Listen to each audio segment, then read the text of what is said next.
porque encontré una definición que le cabe, disculpas, digamos, porque no es específico del tema, pero la palabra es fartusco, y se le dice a las personas que buscan protagonismo en la conversación de forma inoportuna. Voy a decir solamente eso, porque la verdad es que estar hablando de trenes de esa magnitud en Formosa cuando acabamos de lamentar un tremendo accidente porque se ha desfinanciado en los últimos 5 meses al sector, se ha prohibido, se ha eliminado partidas presupuestarias, no se ha gastado lo que correspondía en el mantenimiento de los trenes que en AMBA trasladan a cantidad de personas, y nos trae a colación un tema que no tiene absolutamente nada que ver, o como mínimo es totalmente contradictorio con lo que está haciendo su propio gobierno. Miren, cuando leemos la ley, yo digo, los diputados nacionales deben haber pasado por alto demasiadas cosas, y coincido con el doctor en esto de no votar por capítulos, sino por artículos, porque claramente cuando uno lee los artículos y se lo hace a luz pública, como son las sesiones, se pueden ver rápidamente las contradicciones. Entonces yo pienso, si diputados nacionales con la experiencia de Los Penato, Pichetto, Monzó, López, han dejado pasar por alto cuestiones de técnica legislativa, de seguridad jurídica, de contradicción entre las normas, con la formación que tienen como especialistas parlamentarios y con el respeto que le tenemos todos públicamente, me parece raro.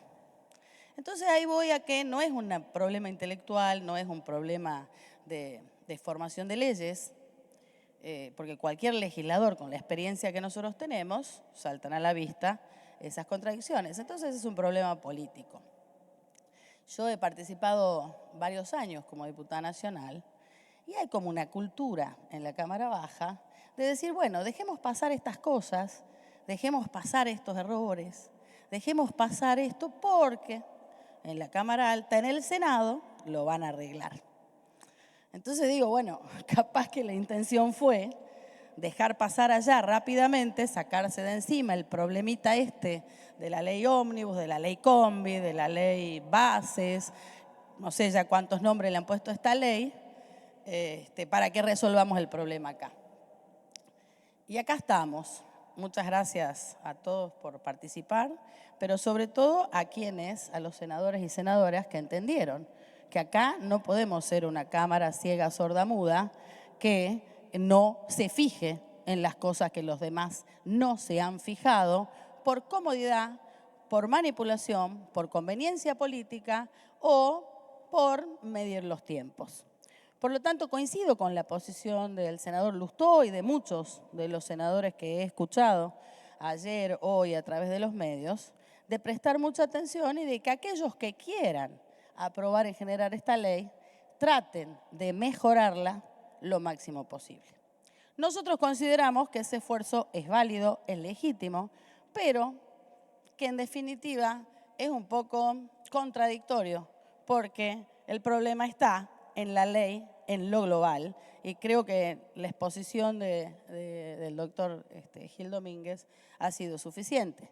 Y basta llegar al artículo 3, por ejemplo, solamente al artículo 3, o sea, no vamos al fondo de la cantidad de cosas que se expresan en esta ley, sino vamos solamente al artículo 3, y yo quiero que me explique, y ahí voy concretamente a, en el artículo 3, en una parte se establece todo lo que el Poder Ejecutivo va a poder hacer en las facultades delegadas con determinados organismos. En otra parte dice, pero a estos organismos no los puede disolver. Entonces yo ahí encuentro en el propio artículo una contradicción y quiero que lo aclare usted para que no, digamos, primero para que tenga la suficiente objetividad, digamos, la respuesta, y que no se manosee esto como si fuera una posición política. Porque si en una parte dice que no se puede eliminar determinados organismos, pero en otra parte dice que se pueden eliminar competencias, se pueden funcionar, se pueden cambiar estructuras jurídicas y hasta se pueden eliminar áreas, en el propio artículo está intrínseca su contradicción. ¿Y cuál es la delegación de facultades que vale más? ¿La que dice no se pueden eliminar o la que en el mismo artículo establece que el Poder Ejecutivo puede hacer lo que quiera, básicamente, con todos estos organismos? Primero, con esa introducción, pensar en que muchos de estos organismos fueron creados por leyes específicas. Según la técnica legislativa, va mi pregunta, ¿no sería más jurídicamente honesto decir, derogamos todas estas leyes y establecemos leyes nuevas? ¿O las derogamos de plano, aquellas que han creado estos organismos, ¿sí? Y le digamos a la sociedad la verdad, y es que quieren eliminarlos de hechos?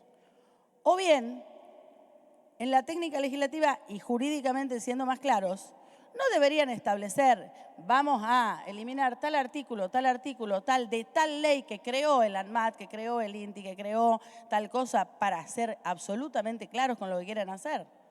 Esa sería, a mi entender, digamos, la forma correcta de hacerlo para que no haya contradicción entre las normas. Pero bueno, fue muy clara Juliana, con la enorme cantidad de contradicciones que hay, no solamente en este artículo en sí mismo, sino con todo el resto.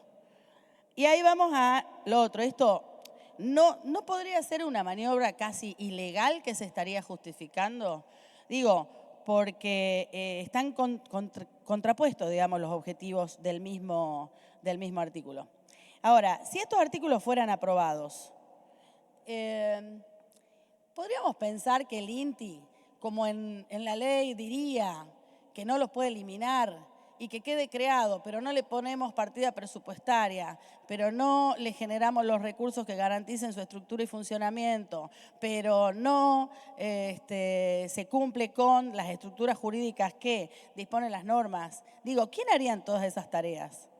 Porque básicamente creo que hay un diagnóstico de que supuestamente todos estos organismos no estarían sirviendo o formarían parte de la estructura burocrática del Estado o sería el mal gasto que tiene el Estado en determinadas tareas que son vitales para la economía nacional que supuestamente este gobierno quiere promover. Entonces, ¿quién cuidaría de la calidad de nuestros alimentos, de la calidad de nuestras semillas, de que los consumidores tengan los productos que corresponden, de que las fábricas puedan tener los elementos según las normas internacionales? ¿Quién nos garantizaría si eliminamos o le quitamos poder a todos estos organismos o les quitamos presupuestos o al quitarle presupuesto le quitamos volumen institucional, científico y político, porque son políticas públicas, de que cualquier despacho de exportaciones que nosotros hagamos al exterior no sea devuelto porque no se cumplen con las normas que corresponden? Pregunto, ¿es posible que eso pase? Yo he tenido una experiencia en Jujuy con el paso de Jama, donde cantidad de camiones no pasan solamente porque las exigencias fitosanitarias de Chile son tan grandes que si el SENASA no tuviera hoy el nivel de profesionalización que tiene, no podríamos pasar ningún producto fresco para venderle al norte chileno, por ejemplo. Esa fue una fortaleza que en los últimos 10 años la Argentina desarrolló. Por ejemplo, si no tuviéramos los técnicos y las estructuras para hacer esta tarea, podríamos exportar, porque si tanto decimos, y creo que no hay duda en la Argentina, que lo que necesitamos es exportar para generar divisas, ¿podría suceder eso? Si todas estas estructuras, el ANMAT, el INTI, el INTA y demás, quedan desfinanciadas. Y al doctor, si aún sin eliminarlas le quitan todo el poder, estarían cumpliendo con lo que dice la norma, pero estarían incumpliendo con los objetivos de los senadores y senadoras que, con tan buena intención, pretenden sostener esta ley, aún sosteniendo las contradicciones de estos artículos. Gracias. Muchas gracias, senadora.